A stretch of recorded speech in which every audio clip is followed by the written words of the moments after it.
Hi friends, welcome to Jaya's garden. டவுன்லேருந்து ஒரு sister வந்து நமக்கு பீக்கங்காய் விதையும் சிட்டு சுரை விதை ஒரு 3ம் கொடுத்து விட்டாங்க. ஸோ அதை நல்லா நேற்றே ஊற போட்டுட்டு இப்போ காலையில் விதைச்சிருக்கேன். ஸோ பீக்கங்காய் எப்படினாலும் ஈஸியாக வந்துடும்.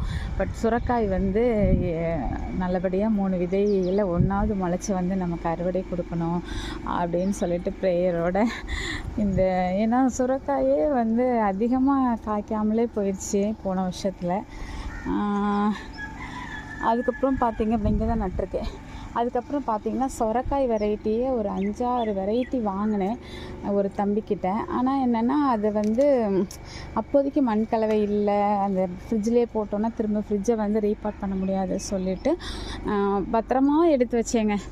நிறைய நேரத்தில் பத்திரமா வைக்கிற விதைகள் வந்து பத்திரமாவே இருக்குது, நம்ம கைக்கு கிடைக்க மாட்டேங்குது.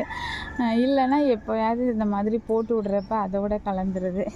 எப்படி பத்திரப்படுத்தனே தெரியல. இப்போ அந்த சொரக்காய் விதையை ஒரு நிறைய வெரைட்டி வாங்கினேன்.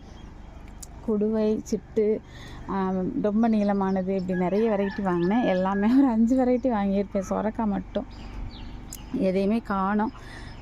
அந்த வீக்கெண்டில் தேடலான்னா வீக்கெண்டில் ஏதாவது டியூட்டி வந்துடுது. சரி, முடிஞ்ச அளவுக்கு நமக்கு சுரைக்காய் வளர்க்கணும்னு ஒரு பிராப்தம் இருந்ததுன்னா அது கிடைக்கும் விரைவில். பார்க்கலாம்.